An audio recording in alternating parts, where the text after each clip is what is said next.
माढा विधानसभा मतदारसंघामध्ये दररोज नवनवीन अपडेट या ठिकाणी समोर येत आहेत। अनेक राजकीय घडामोडी माढा विधानसभा मतदारसंघामध्ये या ठिकाणी घडल्या दिसून येत आहेत। माढामध्ये अजित पवार गटाचे विद्यमान आमदार बबनदादा शिंदे हे तुतारी घेण्याच्या मार्गावर आहेत का, अशा चर्चा आता सुरू झाल्या आहेत। कारण आज सकाळी 30 सप्टेंबर रोजी विद्यमान आमदार बबनदादा शिंदे हे शरद पवार यांची भेट घेण्यासाठी गोविंदबाग या ठिकाणी पुणे येथे गेल्याची माहिती सूत्रांकडून समोर येते।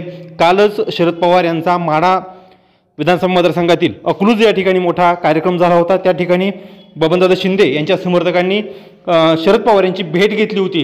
मात्र आज सकाळी बबनदादा शिंदे हे गोविंदबाग या ठिकाणी पुणे येथे शरद पवार यांची भेट घेण्यासाठी गेले असल्याची माहिती समोर आल्यानं मोठ्या राजकीय चर्चा सुरू झाली आहे।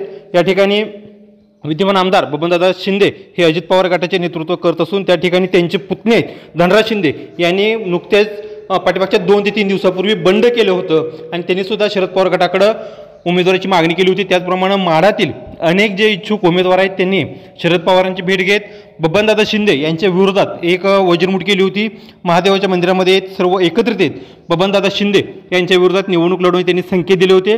मात्र या सर्व घडामोडीकडे बबनदादा शिंदे यांनी पाठीमागच्या काही दिवसांपूर्वी केलेल्या वक्तव्यानुसार व शारीरिक प्रकृती स्वास्थ्यानुसार मी आता निवडणुकीमध्ये उभं राहणार नाही, माझा मुलगा आहे रणजित शिंदे याला येणाऱ्या 2024ची विधानसभेची तयारी त्याच्या माध्यमातून करत असल्याचे त्यांनी जाहीर केलं होतं। मात्र या सगळ्या घडामोडीकडे आज बबनदादा शिंदे यांनी शरद पवार यांची भेट घेतल्यानं शरद पवार गटाकडून बबनदादा शिंदे यांना तुतारी मिळते का याकडे सध्या सर्व मतदारसंघातील मतदारांचं लक्ष लागून राहिले।